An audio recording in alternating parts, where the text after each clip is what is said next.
Practice ako sa bahay. Kaya lang di ko ma-perfect eh. So what's up mga kapantat? For today's video,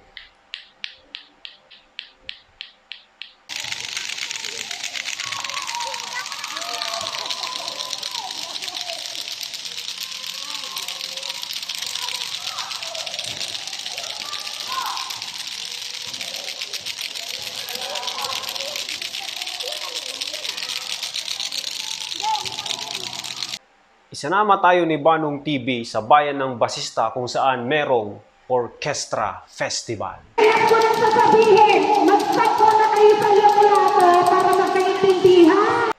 Hep hep hep! Kita nyo naman, hindi orchestra festival ang pinunta natin ngayon, kundi Lato-Lato Tournament.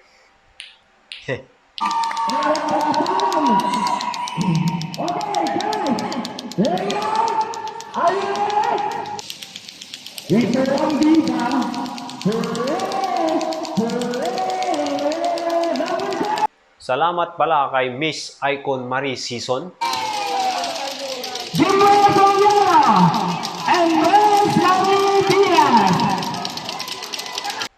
at maraming salamat din po kay Konsehal Monica Racine Ramos.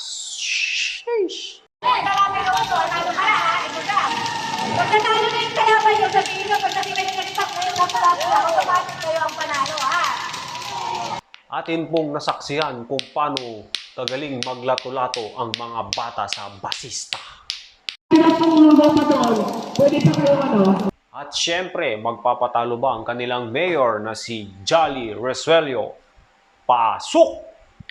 Professional guide, how to play lato-lato. Mga ilang minutes yan. Yun lang, 3 oras. Galing.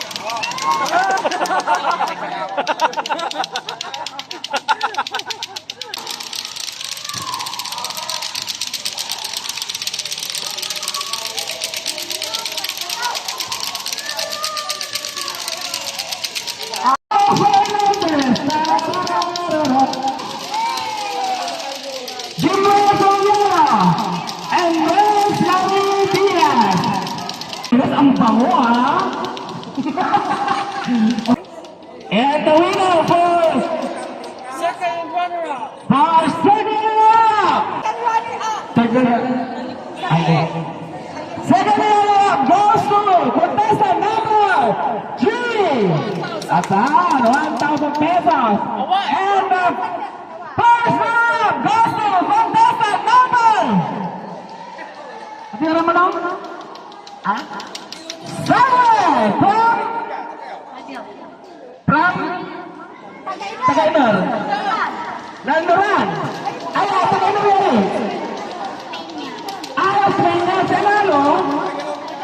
Takbo. Okay na. From Barangay